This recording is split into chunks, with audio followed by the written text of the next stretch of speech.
ओम भूर्भुवः स्वः तत्सवितुर्वरेण्यं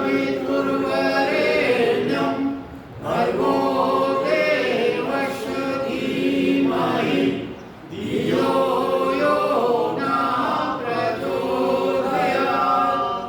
ओम नमो भगवते वासुदेवाय। एक बार पुनः सभी को मेरा सादर प्रणाम।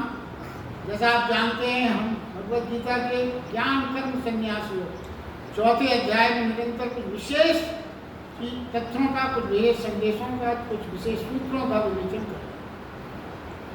इसी क्रम को आगे बढ़ाते हुए भगवान कहते हैं, जो कामना और संकल्प को छोड़कर चेतना की शुद्ध अवस्था को प्राप्त होता है, उसे ज्ञानी जन पंडित कहते हैं। देखिए, एक एक सूत्र विचारणीय है। कामना और संकल्प को छोड़कर, जैसा हमने कई बार आपने सुना है, कामना मुक्ति ही परमात्मा को पाने का प्रथम राह है, मोक्ष की राह है। कामना मुक्ति पहली शर्त है भगवान को प्राप्त करने की। तो यदि वो कहते हैं कामना और संकल्प को छोड़कर यदि आप कामना मुक्त हो गए, तो फिर आपकी चेतना अपने आप शुद्ध हो गई। क्योंकि चेतना जो आपकी हमारी आपकी है, उसमें सारी अशुद्धता इसीलिए तो होती है कि अपन कामना युक्त रहते हैं। तरह तरह की कामनाओं से जब हम युक्त रहेंगे तो बहुत सी अशुद्धियां चेतना में आ जाएंगी। तो भगवान ने ये कहा, कामना और संकल्प को छोड़कर चेतना की शुद्ध अवस्था प्राप्त होता है, उसे ज्ञानी जन पंडित कहते हैं। पंडित का उस समय, उस काल में, भगवान के समय द्वापर युग में पंडित का बहुत विशेष था। आज पंडित को भले ही कुछ बड़े शब्दों में भी इस्तेमाल करें, और उस समय पंडित को। अब देखिए इसका मतलब क्या है, और आगे सरलता से समझें। यानी जिसकी वासनाएं, इच्छाएं, कुछ पाने का ख्याल गिर गया, कुछ भी वासना, कुछ भी पाने का ख्याल गिर गया, जो है उसके साथ तृप्ति, जो है उसके साथ तृप्ति ही कामना मुक्ति है। जो है आपके पास, उसमें यदि आपको तृप्ति हो गई, तो कामना मुक्ति अपने आप घटित हो गई। वो आगे कहते हैं, जब पता चल जाता है कि हम क्या है, क्या पता चल जाता है, जब ये पता चल जाता है कि हम परमात्मा के अंश हैं, मूलतः हम परमात्मा स्वरूप में, हमारी चेतना परमात्मा से ही जुड़ी हुई है। जब ये पता लग जाता है तो फिर सारी कामनाएं अपने आप तिरोहित। क्योंकि जब हम ईश्वर के अंश अपने आप को मानने लगे, समझने लगे, आत्मा का स्वरूप मानने लगे, तो फिर सारी कामनाएं तिरोहित हो जाएंगी। क्योंकि फिर कामनाओं की गुंजाइश कहाँ रही? परमात्मा को ना कुछ पाना है, ना कुछ पाने की आकांक्षा है। जब आप उसके अंश का आपको आभास हो गया, तो स्वतः आपकी सारी कामनाएं तिरोहित। जब यदि कामना और वासना से मुक्त हो गया, यदि आप कामना और वासना से मुक्त हो गया प्राणी, तो फिर संकल्प तो कामना पूर्ति के लिए होता है। संकल्प से तो आप अपने आप मुक्त हो जाओगे। क्योंकि आप देखिए, जितने भी संकल्प लिए जाते हैं, कामना पूर्ति के लिए तो लिए जाते हैं। जब आप कामना मुक्त हो गए, तो संकल्प तो अपने आप मुक्त हो गए। तो क्या होगा?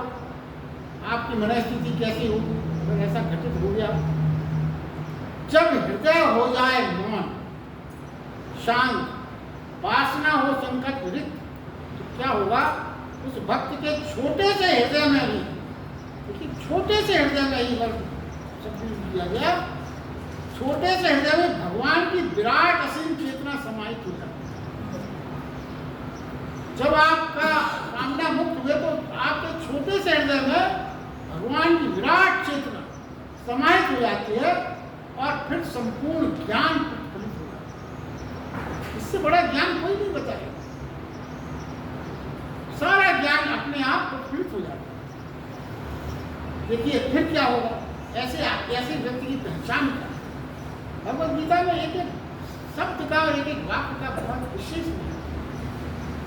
ऐसी चेतना को उपलब्ध प्राणी, जो ऐसी चेतना को उपलब्ध होगा प्राणी, वो क्या होगा? फिर संसार के आधार पर आनंदित नहीं होता है। उसके आनंद का स्रोत कौन हो जाता है? उसके आनंद का स्रोत परमात्मा हो जाता है। वह संसारिक कारणों से सुखी नहीं होता, वह अकारण ही सुखी होता। फिर वो संसार के कारणों का कुछ ऐसी घटना घटित हो जाए, कुछ ये संयोग बन जाए, या ये प्राप्त हो जाए, या ये काम बन जाए, ये क्या है? ये सब संसारिक कारण है। इन कारणों से फिर वो सुखी नहीं होता। इन कारणों क्यों? संसारिक सुख कहाँ से आएगा? संसारिक सुख बाहर से आता है। बाहर ही तो घटना घटित होगी। जो भी हमारी कामनाएं और जो भी संसारिक बातें हैं सब बाहर की दुनिया है, बाहर घटित होती है। और ये घटनाएं पर संसार से बाहर आश्रित और भीतर का सुख आनंद, भीतर का सुख आनंद संसार आश्रित नहीं होता है, कहीं से आता नहीं है, इसलिए कहीं जाता भी नहीं। देखिए जो आपके भीतर अगर उपलब्ध हो गया तो कहीं से नहीं आया। जब कहीं से आता नहीं है, क्योंकि संसारिक सुख बाहर से आएगा तो कभी न कभी जाएगा।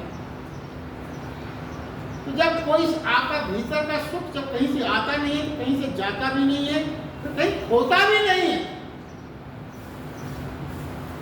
अंदर से आपके आत्मा से और भीतर से मिला हुआ आनंद खोता भी नहीं, और बाहर से मिला हुआ आनंद होना सुनिश्चित, निश्चित खोएगा।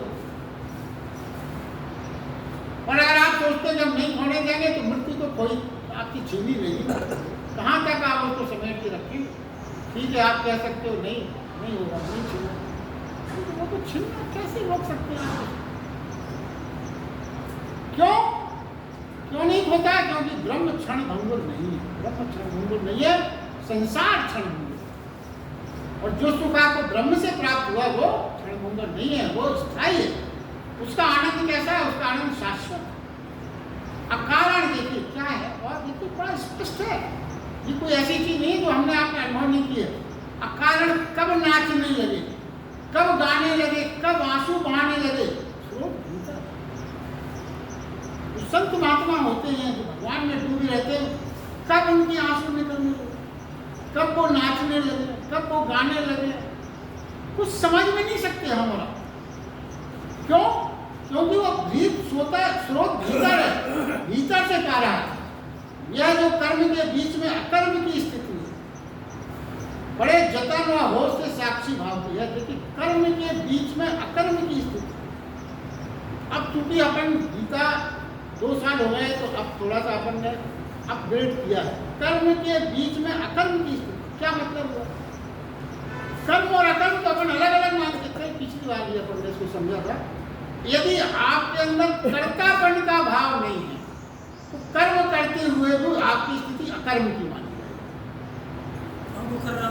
कर्म हो रहा, आप कर्तापन के भाव से यदि मुक्त हैं तो फिर आप अकर्म की स्थिति में, फिर आप अकर्म की स्थिति में मतलब साक्षी भाव, आप दृष्टा है। और जहां वह सज जाती है तो साक्षी भाव सज जाता है तो जीवन में आनंद मिलता है। जहां नहीं सज पाता वहां जीवन के आनंद के नाम पर मात्र धोखे मिल रहे, क्योंकि संसारिक सुख सिवाय माया के और धोखे के कुछ नहीं। लगता है कि हमें बहुत कुछ प्राप्त हो गया, मगर वो एक दृष्टि से देखा जाए तो वो सिर्फ माया है, धोखा है, और उसके अलावा कुछ नहीं। आगे एक श्लोक में भगवान ने कहा कि शरीर के आवश्यक कर्मों को होशपूर्वक, शरीर के आवश्यक कर्मों होशपूर्वक साक्षी भाव से संयमक रूप से जो निपटा देता है वह कर्मों के बंधन में नहीं पड़ता और पाप से मुक्त। यही साधना है। देखिए भगवान ने कई बार ये बात कही है कि अति बांधती है किसी भी चीज की अति। कोई भी काम हो,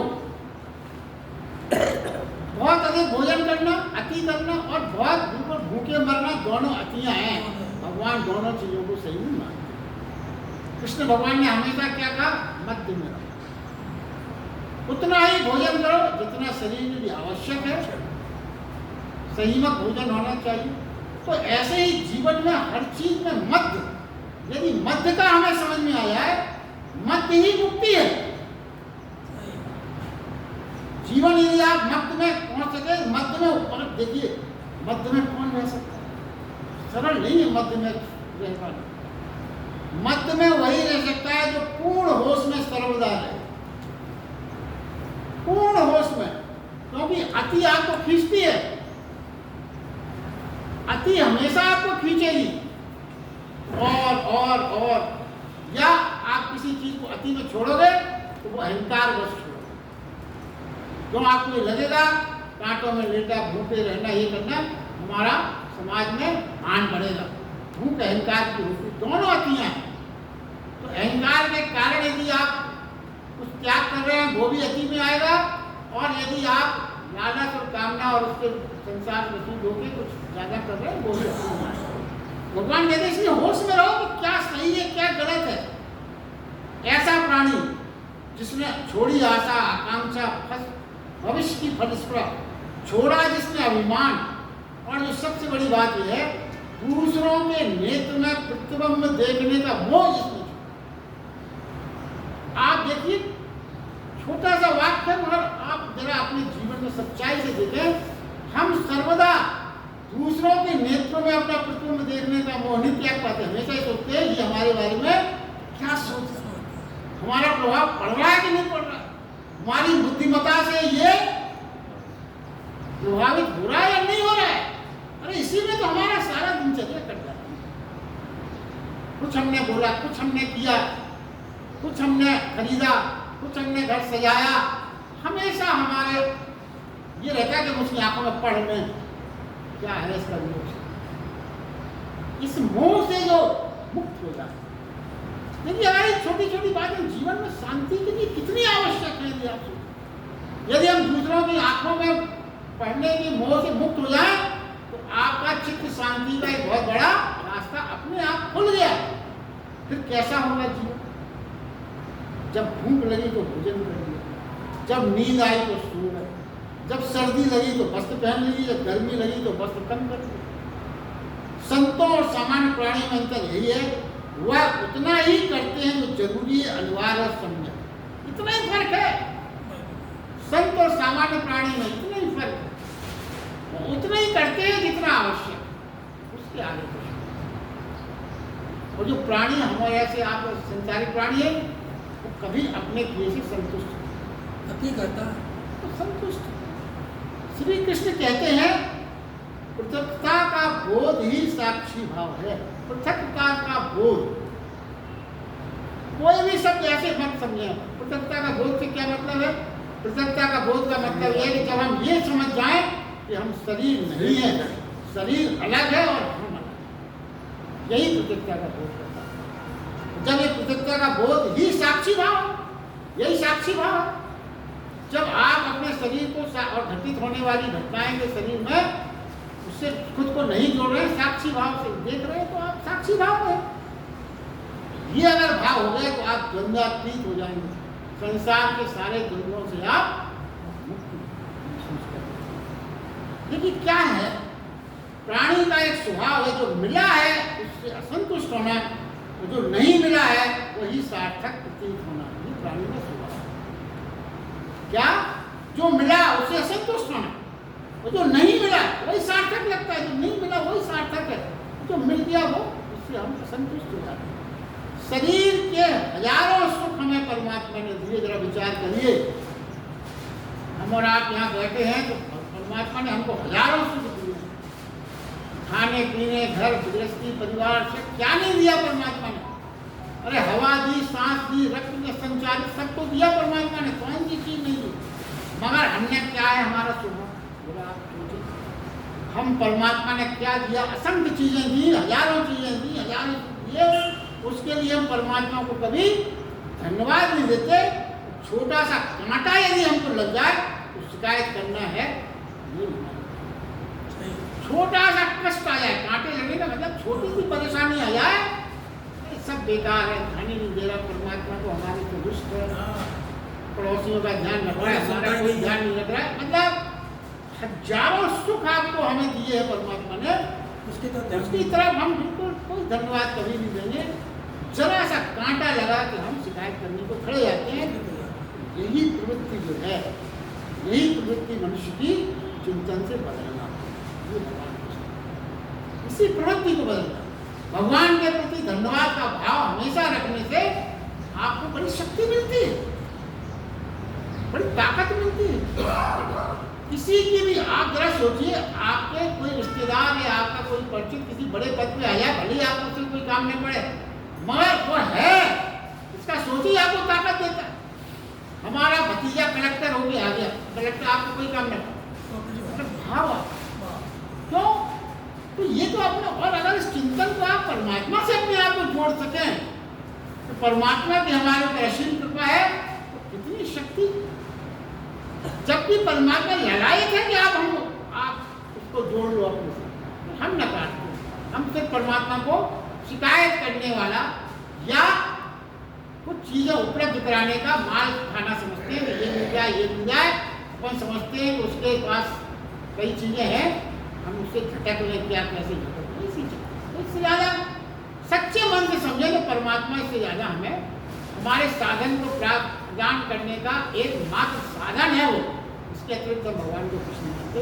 हम मंदिर जाते हैं कभी परमात्मा के प्रेम के कारण, शायद ही कोई जाता हो, हमेशा क्यों जाते हैं? ये कामना लिस्ट पहले बना लेते, ये शादी ब्याह मकान नौकरी दुकान ये परिवार ये मतलब परमात्मा तो कहीं है ही नहीं। परमात्मा के प्रेम बस कितने लोग मंदिर में गए थे? हाँ, परमात्मा के बहुत कम, बहुत। यही भगवान का उद्देश्य है। भगवान किसने कहते हैं? आसक्ति रहे ज्ञान पूर्वक कर्म करते हुए पुरुष के समस्त कर्म बंधन से छूट हो जाते हैं, सब कठिनताएं मिट जाती हैं। पिछली बार अपन इसमें काफी निष्काम भाव का जो अपन ने चैप्टर पिछली बार दिया था, उसी की सब बातें। समस्त बंधन अहंकार से उपजे होने के कारण है। जितने भी बंधन बताए गए हैं, क्योंकि मैंपन ही अहंकार से, मैंपन जो आपके अंदर अहंकार है, उसी से आप कर्ता का निर्माण अंदर करके जोड़ते हैं। कर्तापन का बोध का कारण ही क्या है? आपका और हमारा अहंकार। वो तो कर्तापन का बोध का प्रश्न नहीं है, वह कर्ता बनकर सोचता है। पहले अहंकार कर्ता बन के सोचता है, फिर मेरे का निर्माण करता। आसक्ति रहे तो वही जिसका मेरा खोया है। क्या है? हम तमाम मेरा मेरा बना लेते, कई चीजें, ये मेरा घर, ये मेरी दुकान, ये मेरा का निर्माण हम अहंकार बस होते। जब हम कर्तापन का होता है तो हम मेरे का निर्माण करते हैं। और देखिए वो कहते मेरा किसका खोएगा?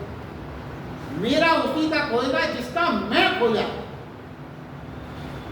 मैं खोया का मतलब जिसका अहंकार खोया है उसी का मेरा खोएगा, और मेरा खोने के लिए अहंकार का खोना ही आवश्यक। और जब अहंकार खो जाएगा तो क्या होगा?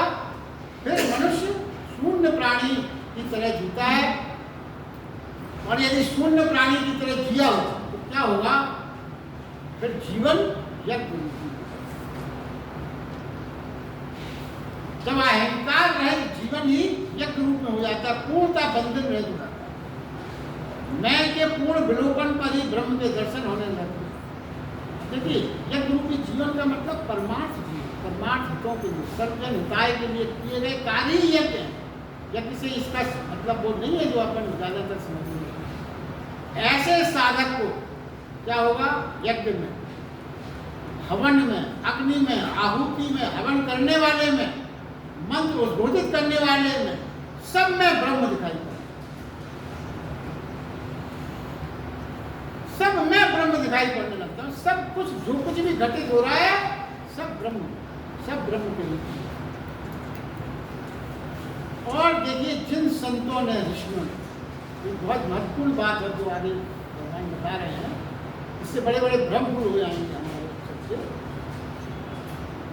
जिन संतों ने, जिन ऋषियों ने शिखरस्थ परमात्मा का अनुभव किया, शिखरस्थ परमात्मा का जिन संतों ने, ऋषियों ने अनुभव किया, उसकी अभिव्यक्ति संसारिक शब्दों में किया जाना संभव नहीं है। अलौकिक की अभिव्यक्ति आप लौकिक शब्दों में कैसे करें? उसकी व्याख्या करना संभव नहीं था ऋषियों मुनियों के लिए। बिल्कुल जो उन्होंने अनुभव किया, कुछ अनुभूतियां ऐसी होती हैं जो आप व्यक्त नहीं कर सकते। आप किसी को प्रेम करते हो तो आपसे पूछा जाए भाई क्या कर रहे हैं आप, कैसा, तो आप अपनी संपूर्ण भावनाओं शब्दों में नहीं ढालते। शब्द है ही नहीं उसके, शब्द नहीं हो सकते। तो शब्दों में इतनी शक्ति नहीं है कि वो आपके पूरे भावों को व्यक्त करे। तो क्या है? कठिन है, क्योंकि लौकिक से अलौकिक का वर्णन कैसे? फिर क्या किया? समझाना तो जरूरी था। संतों को जो अभ्यक्त हुई, समाज को नहीं बताएंगे तो फिर व्यर्थ हो गया उनका सब। समझाने को उन्होंने क्या किया? जनमानस तक अपनी बात पहुंचाने को उन्होंने प्रतीकात्मक क्रियाओं का निर्माण किया। क्या क्या किया उन्होंने किया वो है, क्या क्या किया उन्होंने जो बताएगा, वे है यज्ञ, वे है मूर्ति पूजा, वो है देवावान, ये सब सारे मात्र हैं। परमात्मा की ओर यात्रा जारी रखने के लिए ब्रह्म से मिलने की प्रक्रिया प्रारंभ करने को, पारलौकिक करने की प्रेरणा देने हेतु ये सब क्रियाएं निर्मित की गई, जिससे आपकी यात्रा सुगम हो सके, आपकी श्रद्धा कहीं पे उसको लगाया जा सके, जिससे आप आगे बढ़ सकें। मगर वो कहते हैं यदि यहीं ठहर गए, जैसा आजकल हो रहा है, यदि यहीं ठहर गए तो उसको मंजिल और पूर्णता मान लिया, उसी को मंजिल मान लिया आपने, उसी को पूर्णता मान लिया कि मैं तो रोज सुबह चंदन लगा के आरती कर रहा हूँ, हो गया, मूर्ति पे शंकर जी को रोज जल चढ़ा रहा हूँ, हो गया, आपने यही मंजिल मान ली, यही पूर्णता मान ली, तो ये सब प्रतीक और संकेत इशारे आध्यात्मिक उन्नति में बाधक बन जाते हैं। देखिए कितनी बड़ी बात है।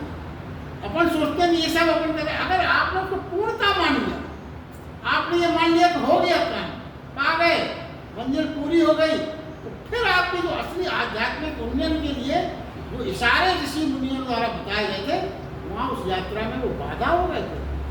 यही बाधा के कारण ही सारी लड़ाई झगड़े आती है। यथार्थ भाव ये है जो स्वयं को बना लेता है हवन, स्वयं को बना ले रहा है हवन कुंड, स्वयं को अंदर हवन कुंड प्रज्वलित करना, अंतस की ज्योति, अपने अंतस को ही हवन कुंड बना लेना है और अंतस की ज्योति प्रकट करना है, और क्या करना है, उसमें भस्मीभूत कर देना है अपने अहंकार को और विकार को। यही असली व्यक्ति भगवान कहते हैं।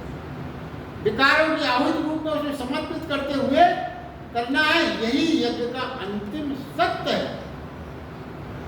जब आप अपने को हवन कुंड माने, ईश्वरी चेतना, ईश्वरी शक्ति की द्वारा प्रज्वलित करें और अपने अहंकारों को उसमें विसर्जित कर दें, यही यज्ञ का अंतिम सत्य है। और यदि आपने यज्ञ का अंतिम सत्य यही मान लिया कि हमने 4 मंत्रों की आहुति दे दी, हो गया काम पूरा, तो फिर वो आपकी उन्नति में वो यज्ञ बाधक। इस भाव तक पहुंचने की ऋषियों मुनियों ने इसी भाव तक पहुंचने की हमसे अपेक्षा की थी, यही अपेक्षा की थी। अब सोचें जरा, ये अपेक्षा कितने लोग पूरी करें। देखिए आगे भगवान फिर कहते हैं, श्री कृष्ण के संयम की 2 प्रकार की चेष्टाएं, 2 प्रकार की चेष्टाएं बताएंगे संयम की। क्या पहली क्या है, प्रथम कुछ साधक विषय और इंद्रियों के बीच के सेतु को तोड़ देते, विषय और इंद्रियों के बीच के सेतु को तोड़ देते हैं, संयम कर इंद्रियों की यात्रा ही समाप्त कर देते हैं। मगर देखिए यहाँ पे देखिए फौरन समझना पड़ेगा, इसका मतलब ये नहीं है कि इंद्रियों को स्थूल रूप से आपको कोई क्षति पहुंचाना है, ना, ये मतलब नहीं है। सेतु विषय और इंद्रियों के बीच की सेतु को तोड़ने का ये तात्पर्य नहीं है कि इंद्रियों को आपको कोई क्षति पहुंचाना है। क्या करना है, तो अपने विचार पर संयम करना है, अपने विचार संयम करना है, और विचार से जो रस बनता है उसे नहीं बनने देना। देखिए इंद्रियां तो उपकरण मात्र है, रस तो हम अपने अंदर बनाते हैं, तभी फिर इंद्रियों को अपन कार्यान्वित करते हैं। वो ये कहते हैं इतना संयम करो तो रस बनना बंद कर दो, तो फिर इंद्रियों को काटने फाटने की जो बात चलती है ना, मूर्खतापूर्ण लगती है। मेन बात है, अपना रस कब नहीं बनेगा, आपके विचार से। ये विचार की जो शक्ति है वही आपके अंदर रस निर्माण को रोक सकती है, क्योंकि रस की अनुशंसा पर ही इंद्रियां क्रियाशील होती है। रस की अनुशंसा ही पे तो इंद्रियां क्रियाशील होगी। पहले हम कोई विचार लाएंगे ना, तब इंद्रियां क्रियाशील होगी। 99% जो है, भगवान कहते हैं 99% साधक इसी विधि से नियंत्रण, 1% जिसमें भगवान कृष्ण आते हैं, भगवान तो भगवान ही आ नहीं सकता। सिर्फ 1% साधक कौन है जिसमें भगवान कृष्ण शामिल है? कैसा है वो? समस्त भोगों को भोगते हुए भी रहते हैं और भोक्ता भाव में नहीं रहते। भोगने पर भी भोक्ता भाव न रहना। भोग है पर दृष्टा, दृष्टा का भोक्ता भाव गिर जाता है। ये वीतराग अवस्था है, ना आकर्षण ना विकर्षण, दोनों के पास। देखिए भगवान कृष्ण नाचते हैं, गाते हैं, रास रचाते हैं, नाचते हैं, गाते हैं, रास रचाते हैं, पर जरा भी रस नहीं, गंध नहीं, उनके नेत्रों में कोई कंपन नहीं, स्थिरता बनी रहती। युद्ध में खड़े हैं पर हिंसा नहीं है मन में, क्रोध और तनाव नहीं है चेहरे पर, सरलता और सौम्यता यथावत बनी है। और ये सती कर पाते हैं भगवान, उसमें जो है भगवान ही को माना गया कि ये हर कोई नहीं कर पाता। देखिए आगे फिर कहते हैं दो इस प्रकार दो प्रकार की निष्ठाएं, जो भगवान ने दो प्रकार की निष्ठाएं बताई, उसमें क्या है, दो प्रकार की निष्ठाएं। कैसी? एक क्या है, धर्म के साथ सदा ही दो रूप हो जाते हैं। क्या है?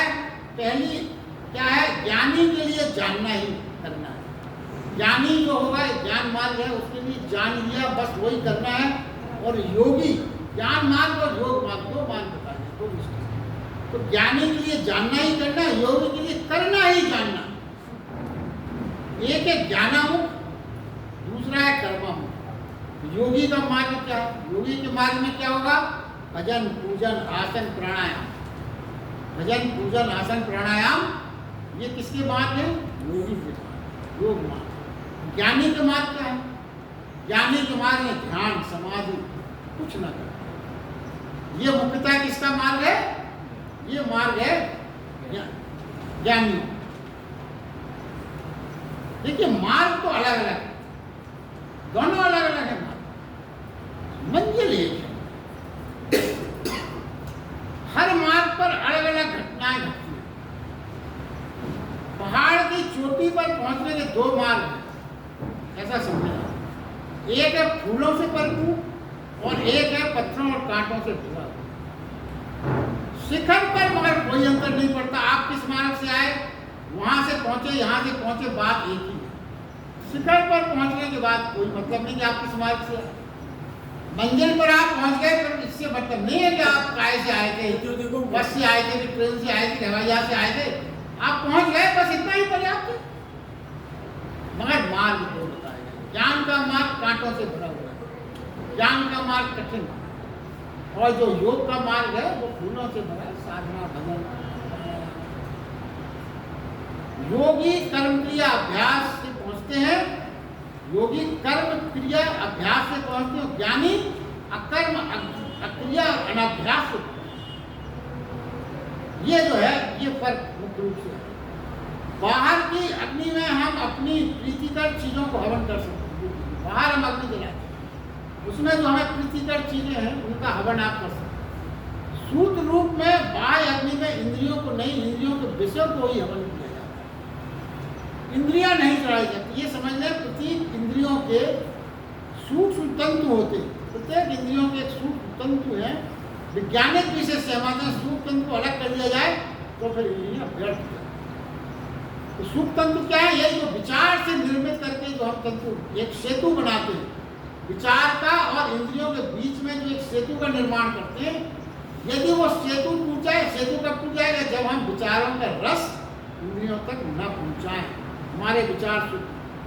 कृष्ण भगवान ने कहा है आसक्ति रहित इंद्रियों से रस से मुक्त संयमी इंद्रियों और विषयों के बीच जिसने सेतु को तोड़ा, ऐसे व्यक्ति की चर्चा पहले की जा चुकी है। ऐसा व्यक्ति योगा अग्नि पैदा कर सकता है बिना बाह्य सहायता। जैसा अपन ने कहा ना, अंदर से आप अग्नि अंदर पैदा करें और उस अग्नि में इंद्रियों की सक्रियता भाग ले, सूक्ष्म योनियों समर्पित कर देता है। इस योगाग्नि से हवन विधि का ही भगवान ने उल्लेख किया है।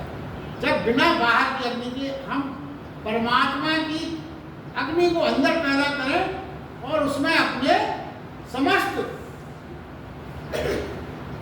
अवगुणों को, क्रोध को, अहंकार को उसमें भस्मीभूत कर सके, ये भाव पैदा होता है।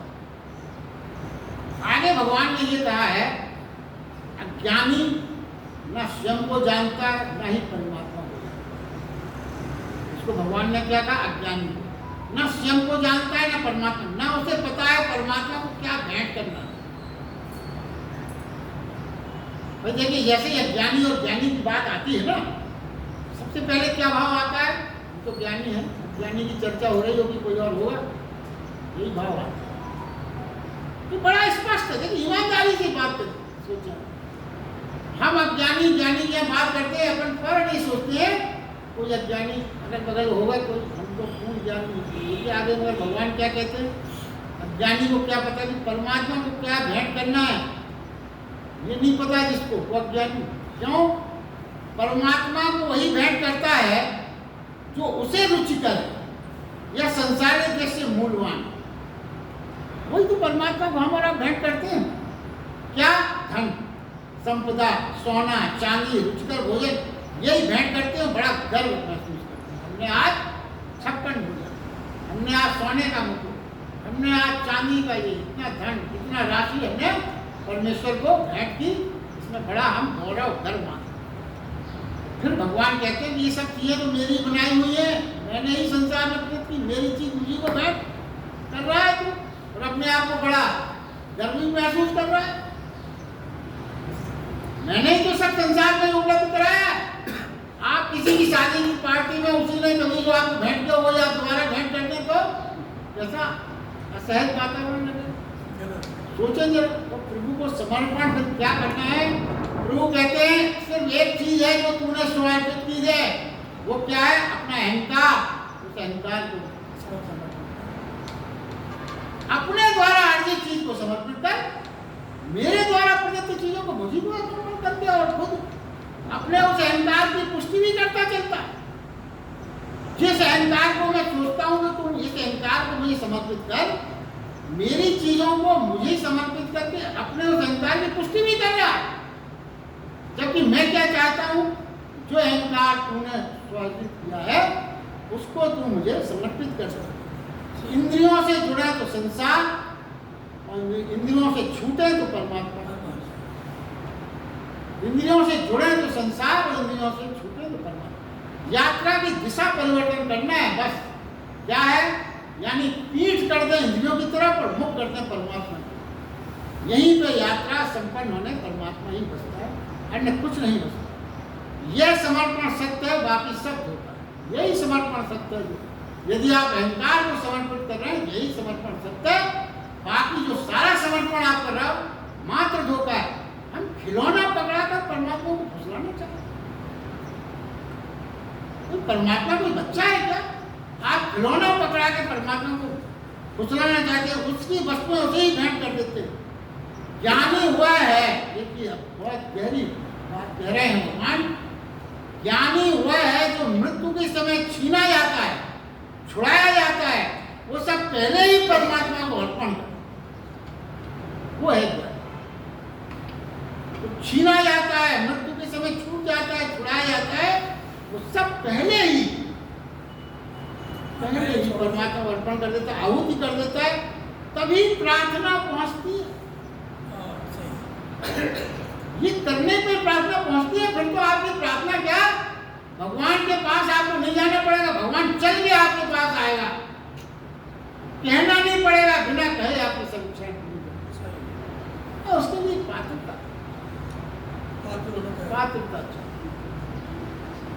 हम तो भगवान को अपना सेवक मानते हैं। ये कर दे, वो कर दे, ये कर दे, बदल नहीं। आदेश देते हैं, आदेश।